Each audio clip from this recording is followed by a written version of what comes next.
Banyak orang tanya ke saya, kalau tahun ini mau mulai marketplace, apa masih sempat? Ya, saya pun jawab jujur-jujur aja. Kalau untuk zaman sekarang mau mulai ya sudah agak berat, tapi masih ada peluang. Karena kita sudah ketinggalan momen-momen marketplace bakar-bakar duit kayak 8 tahun yang lalu ataupun 7 tahun yang lalu kayak gitu. Di awal-awal marketplace sebelum COVID itu biaya admin masih murah kali. Kita ambil margin 10% pun kita masih dapat setengahnya. Tapi sekarang nggak bisa lagi. Kalau sekarang kita ambil 10% sudah pasti rugi. Nah, jadi di video kali ini kita akan membahas apakah marketplace masih worth it di tahun 2026 ini. Dan yang paling penting itu kita strateginya gimana di tahun 2026 ini. Yang pertama, kenapa marketplace masih sangat menjanjikan? Saya bilang marketplace masih bisa dijalankan karena kita lihat aja perilaku orang-orang di Indonesia. Kita mau belanja apa, kita buka marketplace ya kan. Lagi di rumah scroll HP, mau beli apa, barang apa, beli tas misalnya atau perlengkapan rumah, kita bukanya marketplace. Jadi ada 3 poin penting kenapa pemula itu masih bisa menjalankan marketplace di tahun 2026 ini. Yang pertama, ekosistem yang sudah matang. Jadi di aplikasi marketplace itu ekosistemnya sudah matang. Dari semua kategori, subkategori, semua barangnya sudah ada di sana. Dari sistem pengiriman sudah banyak beraneka ragam, sampai sistem pembayaran juga sudah banyak jenis. Bahkan sistem pay later pun sudah bisa. COD juga ada garansinya lagi. Ya kita buka barang nggak sesuai, kita bisa langsung balikin gitu. Kedua ada filter konsumen. Jadi misalnya konsumen yang pernah buka marketplace, dia lagi lihat-lihat tas, lalu besoknya dia buka marketplace lagi, akan muncul tas-tas yang semalam dia cari gitu, ataupun tas-tas produk serupa yang semalam dia pernah cari. Algoritma sekarang di marketplace itu sudah lebih canggih daripada dulu.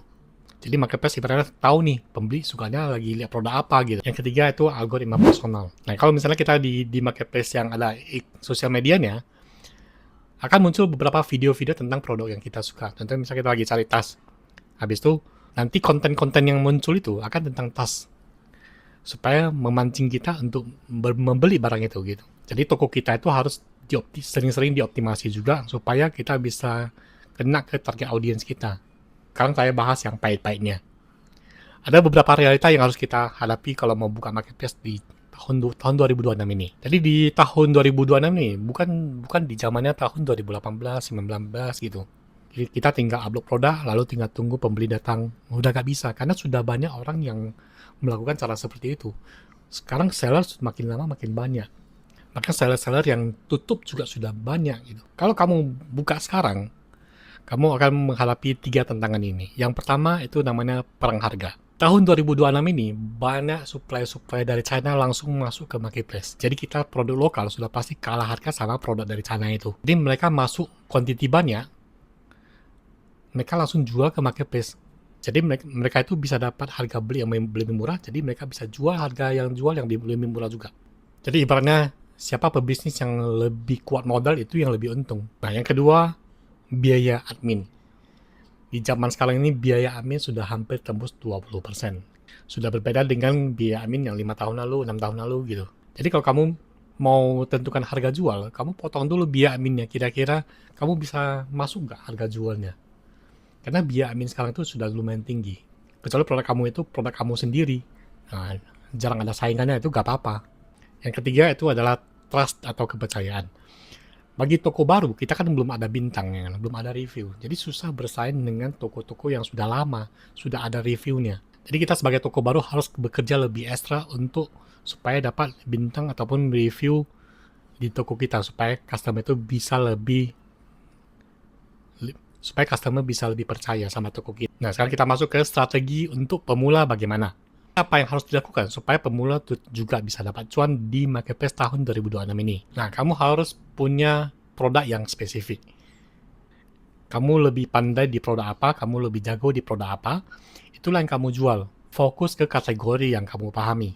Jadi jangan jualan aksesoris HP gitu aja. Jadi kamu bisa menjualan aksesoris fotografi untuk pemula gitu, ataupun aksesoris untuk iPhone gitu. Jadi lebih spesifik.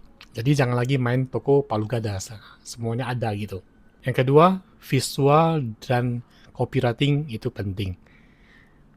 Jadi di zaman ini orang kan sudah bisa pakai AI ya kan. Jadi jangan ngasal ngupload foto produk lagi. Jadi foto produknya diedit dulu pakai AI supaya bagus, baru diupload ke marketplace kayak gitu. Nah, untuk penulisan judul ataupun deskripsi kan kamu juga bisa pakai AI supaya lebih panjang dan lebih jelas gitu. Jadi jangan deskripsinya pendek cuma 3 baris atau 4 baris gitu, terlalu pendek, gak jelas. Jadi customer pun menilai ini tokonya beneran nggak gitu. Jadi kalau deskripsi kita lumayan panjang ataupun lumayan jelas, kan customer lebih percaya sama kita. Tiga, kita bisa ikut fitur-fitur di marketplace, misalnya gratis ongkir, promo ekstra, dan sebagainya. Kita bisa ikut itu supaya kita dapat traffic tambahan, ataupun flash sale kita bisa ikut juga seperti itu. Jadi kalau kita ikut promo, harganya turun dong.